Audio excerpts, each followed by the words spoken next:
Hello and welcome to all of you. आज हम लोग पुष्यभूति वंश या वर्धन वंश के बारे में चर्चा करेंगे।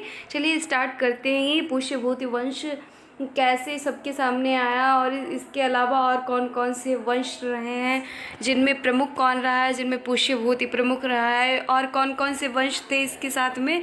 मैत्रक वंश था, एक मौखरी वंश था, परवर्ती गुप्त था, गौड़ इनमें बहुत सारे वंश थे। लेकिन सबसे ज़्यादा जो विशाल साम्राज्य स्थापित हुआ वो किस वंश का था, तो वो पुष्यभूति वंश का था। पुष्यभूति वंश के संस्थापक कौन रहे हैं? इनके संस्थापक रहे हैं पुष्यभूति। इन्होंने अपने नाम पर ही इस वंश का नाम रख दिया है। इन्होंने अपनी राजधानी क्या बनाई थी, तो थानेश्वर इनकी राजधानी रही है। थानेश्वर कहाँ पड़ता है?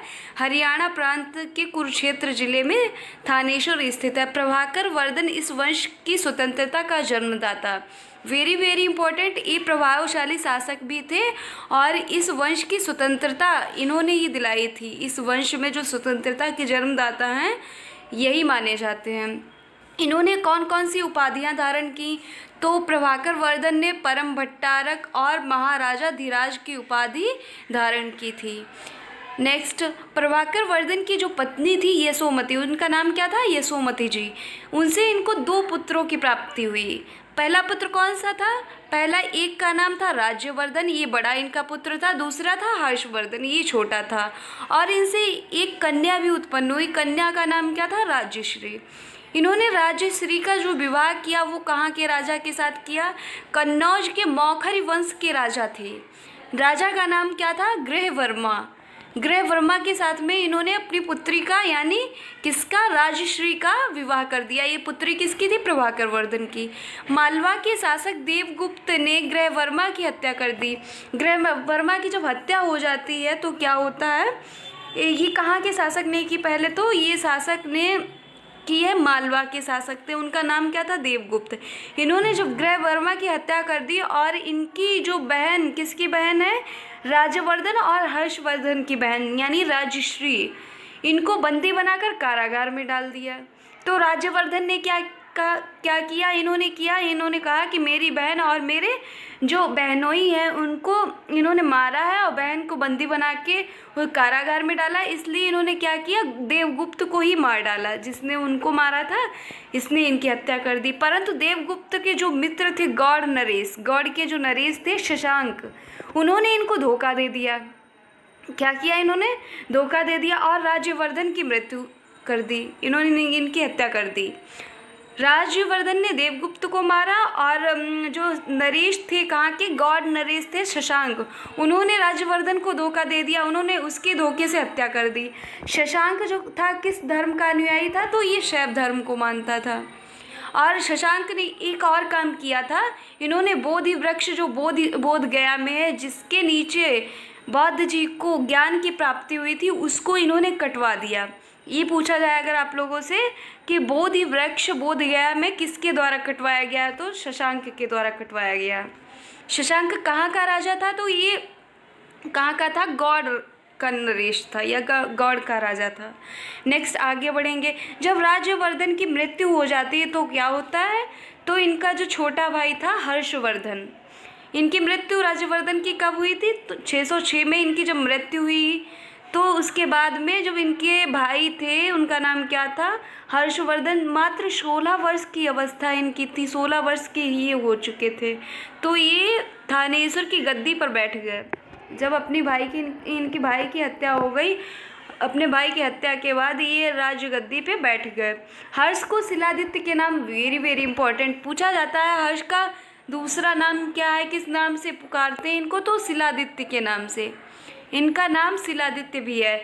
इन्होंने परम भट्टारक नरेश की उपाधि भी धारण की थी। इनको पुकारा किस नाम से जाता है, तो शिलादित्य के नाम से। और इन्होंने अगर पूछा जाए कि कौन सी उपाधि धारण की है हर्षवर्धन जी ने, परम भट्टारक की उपाधि। हर्ष ने शशांक को पराजित करके, इन्होंने शशांक को पराजित कर दिया जिसने इनके भाई की हत्या की थी। हर्ष के भाई के राज्यवर्धन की जिसने हत्या की थी शशांक ने, उसको हर्ष ने हरा दिया और कन्नौज पर अपना अधिकार कर लिया। किस पर अधिकार किया? कन्नौज की गद्दी अपने हाथों में ले ली। और उसे अपनी राजधानी बनाया। पहले कहाँ था? पहले थानेश्वर शुरुआत में थी इसकी राजधानी, अब कहाँ हुई? अब हो गई कन्नौज, जिन्होंने राजधानी बनाया। हर्ष और जो पुलकेशिन द्वितीय है उनके बीच युद्ध है, बहुत बार पूछा गया है। किस नदी के तट पर होता है? तो नर्मदा नदी के तट पर होता है। और इसमें अगर पूछा जाए विजय किसने पाई, तो इसमें पुलकेशिन द्वितीय की विजय हुई थी और इसमें हर्षवर्धन जी हार गए थे। नेक्स्ट, चीनी यात्री जो ह्वेनसांग है, वेरी वेरी इंपॉर्टेंट, पूछा जाता है। चीनी यात्री ह्वेनसांग किसके दरबार में आया था या किसके शासनकाल में आया था? तो हर्षवर्धन के शासनकाल में आया था। नेक्स्ट, ह्वेनसांग को यात्रियों में राजकुमार, नीति का पंडित एवं वर्तमान शाक्य मुनि कहा जाता था। अगर पूछा जाए कि यात्रियों का राजकुमार किसको बोला जाता है, तो आप लोग क्या बताएंगे? ह्वेनसांग जी को। नीति का पंडित किसको कहा जाता है? तो ह्वेनसांग जी। वर्तमान के शाक्य मुनि कौन है? तो ह्वेनसांग। वह ये ह्वेनसांग जो आए थे चीनी यात्री, क्यों आए थे भारत? क्योंकि इन्होंने यहाँ पे नालंदा विश्वविद्यालय में पढ़ाई करी थी। क्या किया था? पढ़ाई की थी और बौद्ध ग्रंथ संग्रह करने की उद्देश्य इनके थे कि हम जाएंगे इंडिया, वहाँ पे नालंदा विश्वविद्यालय है, उसमें हम पढ़ेंगे और जो भी बौद्ध ग्रंथ हैं उनको हम एकत्रित करेंगे। उनको गैदर करने के लिए ये यहाँ आए थे। हर्ष 641 ईस्वी में अपने दूत चीन भेजते हैं। कब भेजते हैं? 641 ईस्वी में। 641 ईस्वी में जब ये भेजते हैं तो क्या होता है? 643 ईस्वी में या 43 या 45 ईस्वी में इन्होंने जो इनके दरबार में भी 2 दूत आए थे। चीनी दूत यहाँ भी आए, ठीक है। इन्होंने भेजा 641 में, वहाँ से आए 643 और 645 ईस्वी में 2 आए। हर्ष ने कश्मीर के शासक से, कौन से शासक से अगर पूछा जाए कि बुद्ध जी के जो दंत थे उन्होंने बलपूर्वक ले लिए थे, दंतों का जो अवशेष था इन्होंने लड़ाई करके छीन लिए थे, तो कहाँ के हैं? कश्मीर के वो शासक थे। उनसे इन्होंने क्या किया? दंत इनके छीन लिए बुद्ध जी के। हर्ष के पूर्वज भगवान शिव को मानते थे, जैसे कि हमने पहले ही चर्चा की थी। इनके जो पूर्वज थे वो भगवान शिव को मानते थे। हालांकि ये भी भगवान शिव और सूर्य के उपासक थे, लेकिन बाद में क्या हुआ? बाद में जब चीनी यात्री ह्वेनसांग आया इनसे मिलने, तब इन्होंने क्या किया? बौद्ध धर्म की महायान शाखा का राजश्रय प्रदान किया।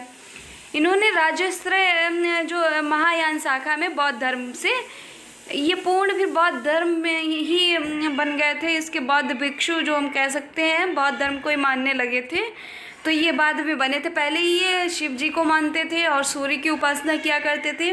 बाद में ये जब चीनी यात्री आया उसको आश्रय देने के बाद ये पूर्ण तरीके से बौद्ध बन गए थे। हर्ष के समय में नालंदा महाविहार अगर पूछा जाए ये आप लोगों से कि महायान का केंद्र कौन था, जैसे शिक्षा का प्रधान केंद्र, तो महायान बौद्ध धर्म का था। हीनयान का नहीं है, महायान का है महाविहार, नालंदा महाविहार। हीनयान का नहीं है, महायान का है, ध्यान रखिए। नेक्स्ट आगे बढ़ेंगे। हर्ष के समय में प्रयाग में प्रति 5वें वर्ष एक समारोह आयोजित होता था। ऐसा होता था कि हर 5वें वर्ष, जैसे इस टाइम क्या होता है अपने हर 5वें वर्ष प्रधान वगैरह को चुनने की वो होती है, जैसे प्रधानमंत्री ही चुना गया, तो उस टाइम क्या था, ये हर्षवर्धन अपने शासनकाल में हर 5वें वर्ष में एक समारोह आयोजित करते थे। उसको क्या कहा जाता था? उसको महामोक्ष परिषद कहा जाता था। क्या कहते थे उसको महामोक्ष परिषद कहते थे। ह्वेनसांग स्वयं 6वें समारोह में सम्मिलित हुआ था। ये अगर पूछा जाए कि कौन से उसमें सम्मेलन में ह्वेनसांग शामिल हुआ था, तो 6वें समारोह में सम्मिलित हुआ था। इसमें वेरी वेरी इंपॉर्टेंट है कि बाणभट्ट किसके दरबारी कवि थे? तो बाणभट्ट हर्षवर्धन के दरबारी कवि थे। किसके? हर्षवर्धन के। उन्होंने बाणभट्ट ने कौन कौन सी रचनाएं की? हर्षचरित और कादम्बरी की रचना की। हर्षचरित और कादम्बरी की रचना की। और बाणभट्ट के अगर गुरुजी पूछे जाएं तो गुरुजी इनके कौन है? वर्ष उनके गुरुजी हैं। प्रियदर्शिका, रत्नावली और क्या नागानंद, ये क्या है? ये 3 संस्कृत नाटक हैं। क्या हैं? 3 संस्कृत नाटक हैं। इसमें हर्ष ने इनकी रचना की थी। किसने की थी? हर्ष ने इन तीनों की रचना की थी। ये हैं किस लैंग्वेज में? तो ये संस्कृत में है। एक प्रियदर्शिका, दूसरा है रत्नावली, तीसरा है नागानंद। इन तीनों की रचना किसने की? हर्षवर्धन ने की। किस भाषा में की? संस्कृत भाषा में की। कहा जाता है कि धावक नामक जो कवि हैं वो हर्ष से पुरस्कार लेकर उसने नाम से ये 3 नाटकों को लिखा है। कहा ये मान्य है कि जो धावक नाम का ये कवि है उसने हर्ष से पुरस्कार लिया और उन्होंने ये तीनों ग्रंथ लिखे। लेकिन माना यही जाता है कि ये हर्ष के ही नाटक हैं। नेक्स्ट, हर्ष को भारत का अंतिम हिंदू सम्राट, वेरी वेरी इंपॉर्टेंट है। अगर पूछा जाए भारत का अंतिम हिंदू सम्राट कौन है तो क्या बताएंगे आप लोग? हर्षवर्धन भारत के हिंदू सम्राट हैं, लेकिन वह ना तो कट्टर ही हैं और ना ही सारे देश के शासक। ना तो वो कट्टर हिंदू थे, ना ही सारे देश के शासक थे। हर्ष के अधीनस्थ शासक महाराज और महासामंत कहे जाते थे। जो इनके अधीन काम करते थे उनको क्या कहा जाता था? जो इनके अधीन शासक थे उनको महाराज और महासामंत कहा जाता था। हर्ष के मंत्री परिषद के मंत्री को सचिव, जो इनके मंत्री परिषद में मंत्री हुआ करते थे उनको सचिव और अमात्य कह के पुकारा जाता था। सचिव भी कहते थे और अमात्य भी। प्रशासन की सुविधा के लिए जो हर्ष का साम्राज्य था, प्रशासन की सुविधा में वो कई प्रांतों में विभाजित था और इन प्रांतों को क्या बोला जाता था? भुक्ति।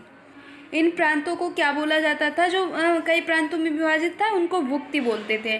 प्रत्येक भुक्ति कई शासकों में विभाजित थी, जैसे कि राजस्थानी है, उपरिक है और राष्ट्रिक है। ये हैं भुक्ति के शासक। नेक्स्ट,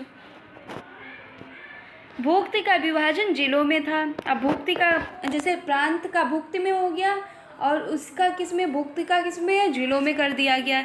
जिले की संज्ञा विषय होती थी, इसको विषय कहा जाता था। जिले होते थे, इसका प्रधान कौन होता था? विषयपति होता था, विषयपति होता। विषय के अंतर्गत कई पाठ्य और पाठ्यक्रम आते हैं, जैसे क्या क्या आता है इसमें? आधुनिक तहसील होती हैं, आधुनिक तहसील। और फिर उसके सबसे छोटी इकाई कौन सी थी? गांव थी। गांव में भी जो शासन करता था प्रधान, उसको तब क्या कहा जाता था? ग्रामोछपटलिक। क्या कहा जाता था उसको? ग्रामोछपटलिक कहा जाता था उसको। पुलिस कर्मियों को चाट या भाट कहा जाता था। दंडपाशिक जो अधिकारी था पुलिस विभाग का अधिकारी होता था। अश्व सेना के अधिकारियों को बृहदेश्वर, पैदल सेना के अधिकारियों को बलाधिकृत और महाबलाधिकृत कहा जाता था। जो घोड़ों पे चलते थे उनको बृहदेश्वर कह देते थे, जो पैदल सेनानी चलते थे उनको बलाधिकृत और महाबलाधिकृत ये कहते थे। नेक्स्ट, हर्षचरित में सिंचाई के साधन के रूप में तुला यंत्र का प्रयोग होता है। यानी तुला यंत्र का मतलब होता है जल पंप का प्रयोग किया गया। उल्लेख वो हर्ष के समय मथुरा सूती वस्त्रों का केंद्र, वेरी वेरी इंपॉर्टेंट। पूछा जाए कि पुष्यभूति वंश या वर्धन वंश के समय सूती वस्त्र का केंद्र कौन सा था तो क्या आप लोग बताएंगे? मथुरा था। मथुरा वेरी इंपॉर्टेंट है, मथुरा सूती वस्त्र का केंद्र था। हर्षचरित में प्रांतीय शासक के लिए लोकपाल शब्द आया। जो प्रांत का शासक होता था उसको क्या कहते थे? लोकपाल। यहाँ पे कुछ इनके अनुसार मंत्री परिषद दी गई है हर्षचरित के अनुसार। जो हर्षचरित में लिखा है बाणभट्ट जी के द्वारा लिखा गया है, उसमें मंत्री परिषद में भंडी किसको बोला जाता था? प्रधान सचिव होता था, उसको भंडी बोलते थे। सिंहनाद किसको बोलते थे? प्रधान सेनापति को बोलते थे। कुंतल कौन है?